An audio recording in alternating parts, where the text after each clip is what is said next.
이 시간 하나님께서 우리에게 주시는 말씀은 구약성경 레위기 9장 1절에서 14절까지의 말씀입니다.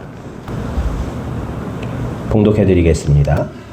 여덟째 날에 모세가 아론과 그의 아들들과 이스라엘 장로들을 불러다가 아론에게 이르되 속죄제를 위하여 흠없는 송아지를 가져오고 번제를 위하여 흠없는 숫 양을 여호와 앞에 가져다 드리고 이스라엘 자손에게 말하여 이르기를 너희는 속죄제를 위하여 숫 염소를 가져오고 또 번제를 위하여 1년 되고 흠없는 송아지와 어린 양을 가져오고 또 화목제를 위하여 여호와 앞에 드릴 수소와 숫 양을 가져오고 또 기름 섞은 소제물을 가져오라 하라. 오늘 여호와께서 너희에게 나타나실 것임이니라 하매 그들이 모세가 명령한 모든 것을 회막 앞으로 가져오고 온 회중이 나와 여호와 앞에 선지라.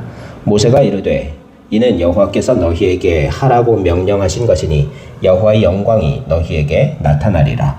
모세가 또 아론에게 이르되 너는 제단에 나가서 내 속죄제와 내 번제를 드려서 너를 위하여 백성을 위하여 속죄하고 또 백성의 예물을 드려서 그들을 위하여 속죄하되 여호와의 명령대로 하라.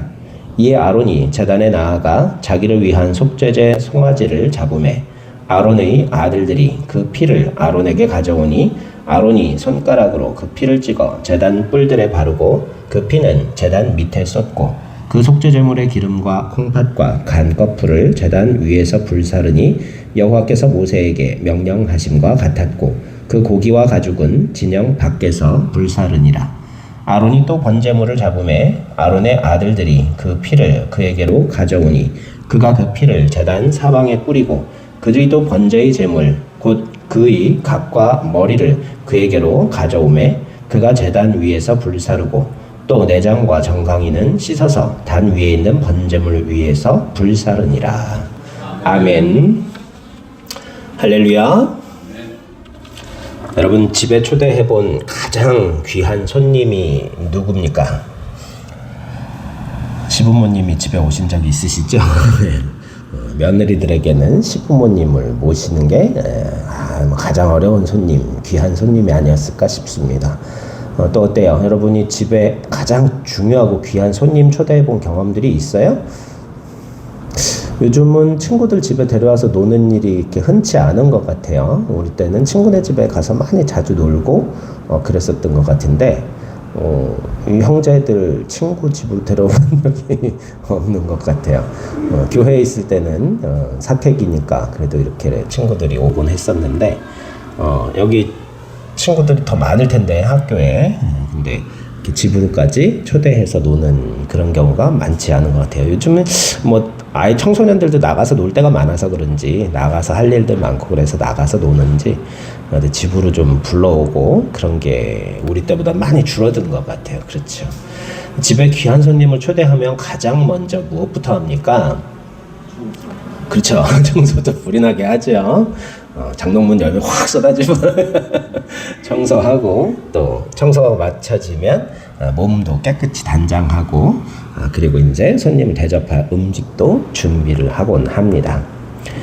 우리가 예배를 드린다는 것은 오늘 본문 말씀에서 보면 어때요? 제사를 통해서 여호와께서 너희에게 나타나시리라 그러잖아요. 모세가 하나님의 음성을 듣고 이렇게 제사장들을 정결케 하고 그리고 나서 제사를 드릴 때 이게 제사를 드리는 이유가 뭐예요? 백성을 제사장을 선별해서 그들 먼저 거룩해 구별하고 깨끗게 하고 그 다음에 백성들도 정결케 죄사함에 제사를 드리고 그제서야 하나님께서 오셔서 영광을 너희 앞에 드러내시리라 그렇게 영광을 나타내시고 하나님께서 백성들에게 나타나시기 위하여 제사를 드리는 것을 볼 수 있어요. 이 제사라는 건 바로 하나님의 오심을 임재하심을 맞이하기 위한 과정이라는 거예요.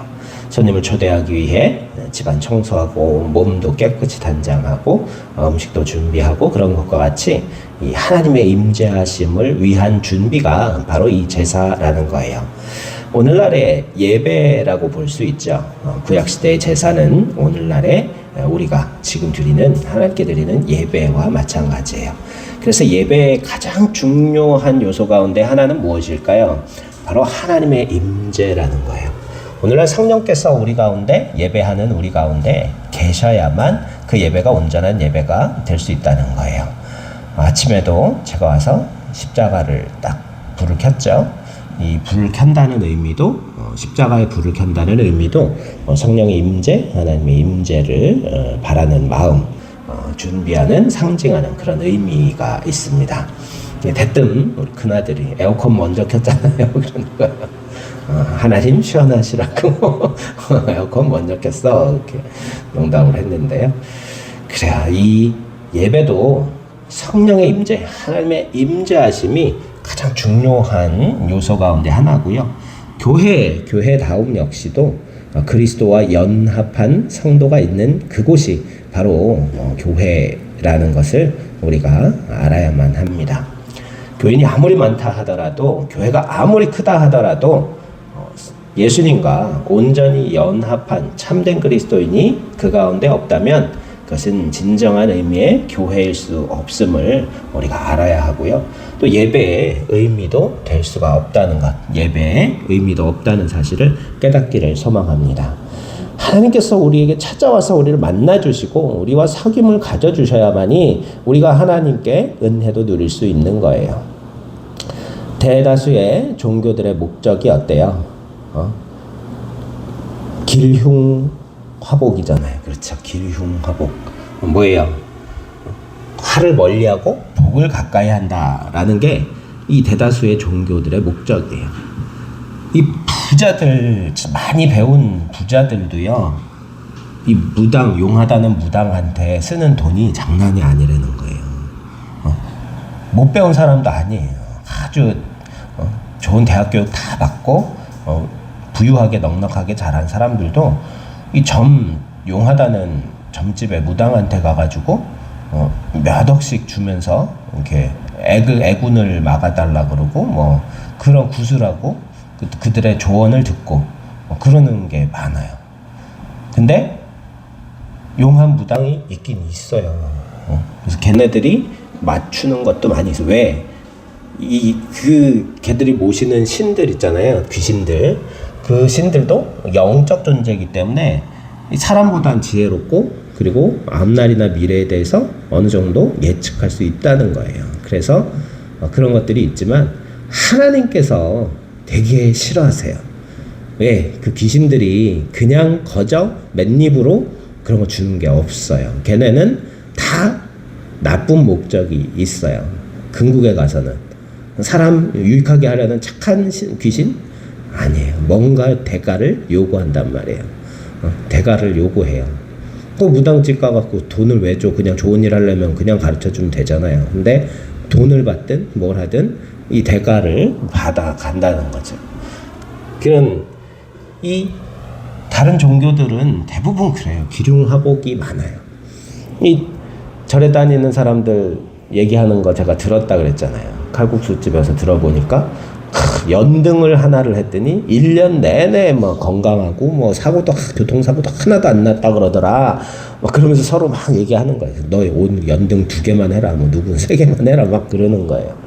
그거 이게 하나 다는데도 돈이 받나 봐요. 헌금처럼. 근데 그거를 하니까 그렇게 사고도 안 나고 무사고 운전을 하고 뭐 병도 안 걸리고 그랬다고 막 용하다고 막 그러는 걸 들으면서 우리나라 불교도 그 정도 수준은 아닌 것 같은데, 진짜 가르침이 그 정도 수준은 아닌 것 같은데, 이 사람들의 신앙은 유아기적인 기륭화복에서 떠나지를 못하더라고요.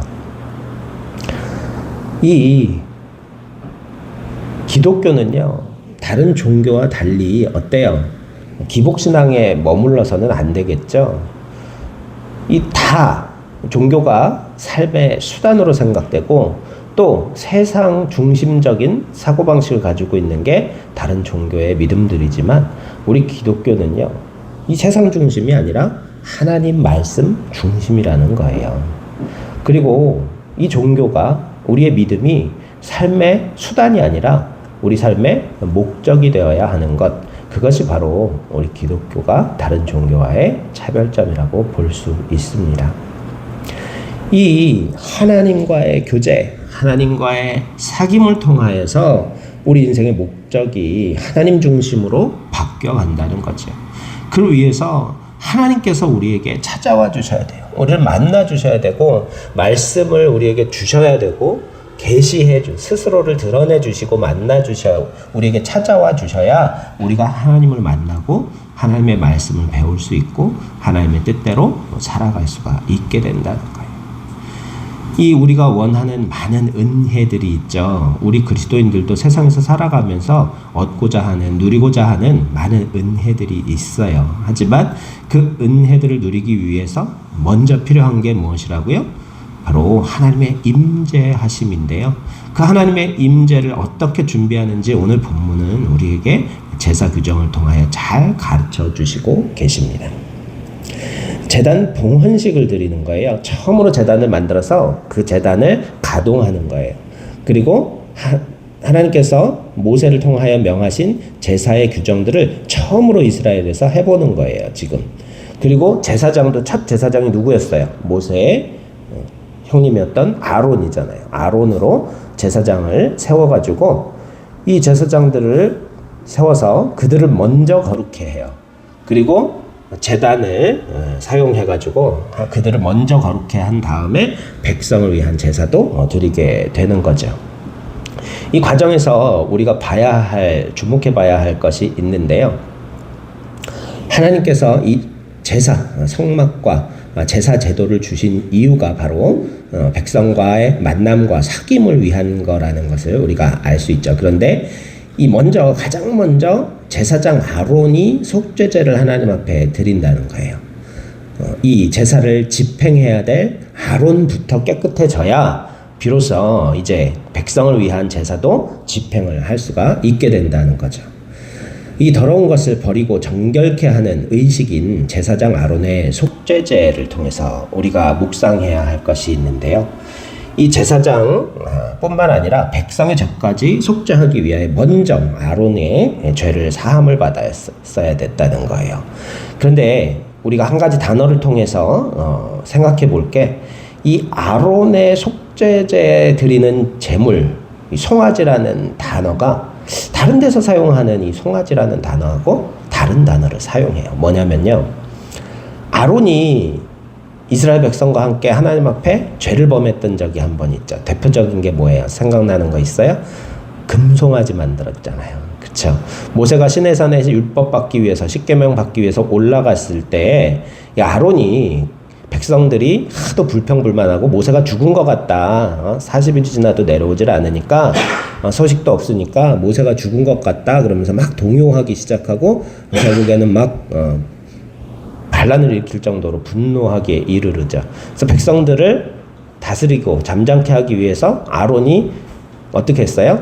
금부치를 모아다가 그걸로 금송아지 우상을 만들어서 이거를 여기에다 절하게 하잖아요. 모세를 찾으니까 하나님을 대신 만나주는 이 모세를 찾으니까 이 모세가 없다고 불평하니까 금송아지를 대신 만들어버린 거예요. 이게 하나님 보시기에는 아주 큰 죄 중에 하나였죠. 이 금송아지를 지칭하는 데 사용한 단어를 꼭 아론의 속죄제물 송아지를 일컬을 때만 그 단어가 사용된다는 거예요. 그게 뭐예요? 아론이 정결케 되기 위해서 아론이 저질렀던 죄가 먼저 사함을 받아야 한다는 것을 이 단어를 통해서 우리에게 가르쳐주고 있습니다. 곧 하나님과의 교제는요, 가장 먼저 철저한 속죄 후에, 회개 후에 그때 비로소 제사장의 직분도 감당할 수 있게 되고 그 제사장의 직분을 통하여 백성들의 죄도 대신 사하는 그러한 제사를 집행할 수 있게 된다는 것을 알 수 있습니다. 곧 우리가 예수님을 통하여 누리기 위한 이 은혜를 누리기 위해서 우리가 가장 먼저 필요한 게 뭐예요? 하나님의 임재를 위하여 죄가 있으면 하나님은 가까이 하실 수가 없으신 거예요. 우리 죄를 먼저 씻어요. 예수님의 보혈을 통해서 죄를 먼저 씻음 받아야 그제야 비로소 성령께서 임재하실 수가 있고 예수님께서 우리와 사귀고 만나 주실 수 있기 때문에 이 죄 씻음이 회개가 가장 먼저 필요하다는 것을 오늘 말씀 우리에게 철저히 교훈해 주고 있습니다. 또한 레위기 이후 10장 12절부터 20절 오늘 본문 이후에 있는 말씀들을 묵상해 보면요. 이 제사 규정들이 쭉 나열된 이후에 제사 마친 후에 제물들을 어떻게 처리해야 되는지가 나와 있어요. 이게 상징하는 게 뭘까요? 우리가 하나님의 임재를 통해서 함께 하심을 통해서 은혜를 누렸을 때 그 은혜를 누린 은혜를 어떻게 사용해야 하는지를 가르쳐 주시는 그러한 말씀들이라는 것을 깨달을 수 있기를 소망합니다. 이 제물들은요, 하나님께 완전히 드린 속죄제와 번제 제물들은 다 태워야 하지만요, 다른 이러한 제물들은요, 나눠야 돼요. 제사장들이 나눠 먹고 백성들에게도 나눠주는 그러한 의미가 있어요. 나눔의 의미가 있다는 거예요. 이처럼 우리가 하나님 앞에 하나님의 임재를, 죄사함을 통한 하나님의 임재의 은혜를 누리게 되었다면 이제 그 주신 은혜를 우리 자신만을 위하여 사용할 것이 아니라 내 이웃을 내 몸과 같이 사랑하라 하신 예수님의 말씀처럼 우리 이웃에게 나누는 것, 그게 예배의 완성이라는 것, 우리가 받는 은혜와 복의 절정이라는 것을 깨닫는 저와 여러분 되시기를 소망합니다. 이 재물을 제대로 사용하지 않고요, 먹어서는 안 되는 곳에서 먹는다든지 아니면 그날 다 먹으라 그러신 재물을 남겨뒀다 다음날 먹는다든지 그러면요, 제사 전체를 망쳐버리는 거예요. 이 회개의 제사부터 시작해갖고 제사의 전체가 이렇게 앞으로 거슬러 가면서 다 망해버리는 거예요. 의미가 사라져버리는 거예요. 우리 마찬가지죠. 예배를 통해서 하나님이 임재하신 은혜를 아무리 우리가 많이 누렸다 하더라도 그것을 우리가 온전히 사용하지 못한다면, 하나님께서 기뻐하시는 방법대로 사용하지 못한다면 우리 예배와 믿음 전체가 헛된 것이 되어버리는 그런 결과를 초래할 수 있다는 사실을 깨닫기를 소망합니다. 그래서 우리가 예배뿐만이 아니라 예배 후에 우리가 은혜를 받는 것뿐만 아니라 그 받은 은혜를 어떻게 사용하고 활용하느냐 하는 것이 정말로 중요한 예배의 완성점임을 다시 한번 깨달으면서 날마다 하나님께서 우리의 삶에 임재하실 수 있도록 날마다 하나님 앞에 온전한 회개와 새로워지는 기도가 있기를 소망하고, 또 그로 말미암아 하나님의 함께 하심으로 누리는 그 모든 은혜들을 우리 자신만을 위해 사용할 것이 아니라 우리 이웃을 위하여 복음을 전파하며 하나님 나라를 위하여 사용할 수 있는 저와 여러분 모두가 되시기를 간절히 소망합니다. 기도드리겠습니다. 은혜와 사랑이 충만하신 생명의 하나님, 주님께서 우리에게 속죄의 제사를 허락하시고 예수님의 보혈을 통하여 우리의 모든 죄를 씻어주셨고, 이제 거룩하신 성령께서 우리와 친히 교제해 주시는 그런 아름다운 천국의 길을 열어주신 것 감사합니다. 주님, 그를 통하여 누리는 많은 은혜들 역시 우리 자신만을 위하여 누릴 것이 아니라 우리 이웃을 위하여 함께 나눌 수 있는 복된 주님의 자녀들, 하나님의 거룩한 백성들 될 수 있도록 기름 부어 주시옵소서. 한 주간도 주님 우리의 삶에 베푸신 은혜들에 감사하며 그 은혜를 마음껏 누리며 주님을 찬양하며 살아가는 복된 한 주간이 될 수 있도록 성령께서 임재하여 주시기를 소망하며 우리 구주 예수 그리스도 이름으로 감사하며 기도드리옵나이다. 아멘.